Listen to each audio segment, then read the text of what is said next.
A plus B, C, métaphore, grammaire, W, hypothèse, Tati, ton style a-t-il ôté tatou disait la tortue au tatou. Y et Z.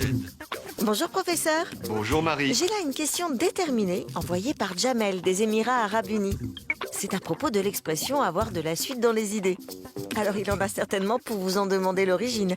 Allez, droit au but et dites-nous professeur. Tout de suite, chère Marie, justement, le mot suite des verbales du verbe suivre désigne ce qui se succède dans l'ordre logique. Par exemple, l'enchaînement nécessaire des idées. Au XVIIIe siècle, on désignait ainsi le fait de poursuivre avec rigueur un projet, un raisonnement, une entreprise. Ce sens a disparu, sauf dans deux expressions. L'esprit de suite, c'est longtemps dit de la rigueur, de la cohérence, d'une réflexion et surtout d'une action, qui montre une tendance forte à la persévérance. Cette expression l'a cédé au cours du XIXe siècle devant la suite dans les idées.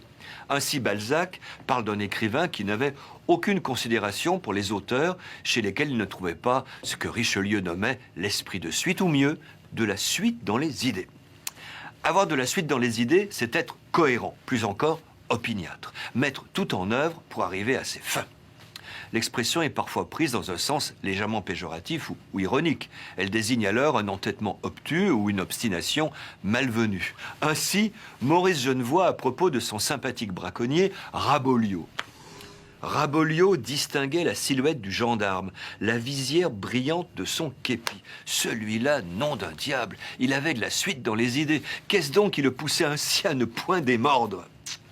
Celui qui a de la suite dans les idées va droit au but, sans emprunter de chemin de traverse, sans musarder, flâner, rêver, baguenauder, braconner. Hein, cher Jamel, c'est parfois dommage. A plus B, C, métaphore, grammaire, W, hypothèse, oxymore. Y et Z.